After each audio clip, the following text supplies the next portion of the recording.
Audit, এটা মূলত একটা ক্লায়েন্ট থেকে নেওয়া হচ্ছে তাদের চেকলিস্ট থেকে। ল্যাব টেস্ট রিপোর্ট মার্চেন্ডাইজের কাছে আছে কিনা ফেব্রিকের জন্য, ল্যাব টেস্ট রিপোর্ট অ্যাক্সেসরিজ এটা মার্চেন্ডাইজের কাছে আছে কিনা, snap data sheet, snap mockup, তারপর interlining data sheet, all colour ways, sample approval with all comments, styling file এটা মার্চেন্টের কাছে আছে কিনা, ফেব্রিক অ্যাপ্রুভাল, ল্যাব ডিপ এটা মার্চেন্টের কাছে আছে কিনা, প্রিন্ট অ্যাপ্রুভাল এটা মার্চেন্টের কাছে আছে কিনা, এমব্রয়ডারি অ্যাপ্রুভাল এটা মার্চেন্টের কাছে আছে কিনা, trims card approval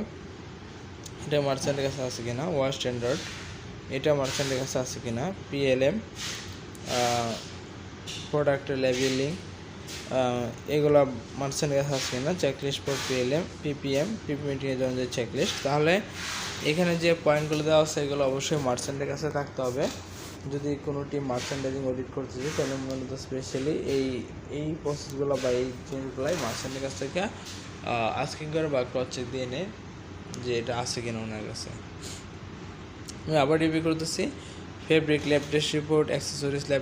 lab test report, এখানে আর হচ্ছে গার্মেন্ট ল্যাব টেস্ট রিপোর্ট কিন্তু বা গার্মেন্ট টেস্ট রিপোর্টে কিন্তু মার্চেন্টের কাছে থাকে। Snap data sheet, snap mockup, interlining data sheet, all colour wise, তারপর স্যাম্পল অ্যাপ্রুভাল,